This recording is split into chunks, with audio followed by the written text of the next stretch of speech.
جو آدمی روزہ رکھنے کے ساتھ حق سے ہٹا ہوا عمل، حق سے ہٹی ہوئی بات کو نہیں چھوڑتا، اس کے اندر تبدیلی نہیں آتی ہے، وہ اپنے اندر چینجنگ نہیں لاتا ہے، اپنے اعمال کو ٹھیک نہیں کرتا ہے، اپنے شب و روز کو درست نہیں کرتا ہے، اور شریعت نے جو اس کو موقع دیا ہے، جو اس کو راستہ دیا ہے، جو طریقہ دیا ہے، اس پر وہ توجہ نہیں دیتا ہے، اللہ رب العالمین کو اس آدمی کے بھوکا پیاسا رہنے کی کوئی ضرورت نہیں ہے، کیونکہ اللہ رب العالمین بندے کے اس رمضان المبارک کے مہینے کے ذریعے اس کی تربیت کرنا چاہتے ہیں، اور یہ بات ذہن میں رہے کہ جو بندہ اس سے فائدہ لے گا نا، وہ اپنا فائدہ کر رہا ہے، وہ اللہ پر احسان نہیں کر رہا ہے۔ اللہ رب العالمین ہماری نیکیوں کے محتاج نہیں ہے، اللہ رب العالمین ہماری تلاوت قرآن کے بھی محتاج نہیں ہے، اللہ ہمارے قیام کے بھی محتاج نہیں ہے، اس اللہ رب العالمین کو کسی چیز کی ضرورت نہیں ہے۔ اس کے صفاتی ناموں میں سے ایک نام الغنی،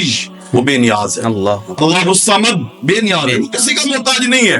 یہ ہمارے لیے ہے۔ اس لیے ہم میں سے ہر ایک کو اس مہینے سے فائدہ اٹھانے کی کوشش کرنی چاہیے، اور اس کو عام وقت کی طرح نہیں گزارنا چاہیے، جس طرح کہ ہم عموماً آج کے نوجوانوں کو دیکھتے ہیں کہ وہ دن کو روزہ رکھتے ہیں، اور روزہ رکھنے کے ساتھ پھر اس کے ساتھ لوڈو کو کھیل رہا ہے، کوئی اس کے بعد ساتھ جو ہے وہ تاش کے پتے کھیل رہا ہے، رات ہے تو ٹورنامنٹ کرکٹ کے میچ ہو رہے ہیں، گلیوں میں شور شرابہ ہے، ایک طرف تراویح چل رہی ہے، ایک طرف میچز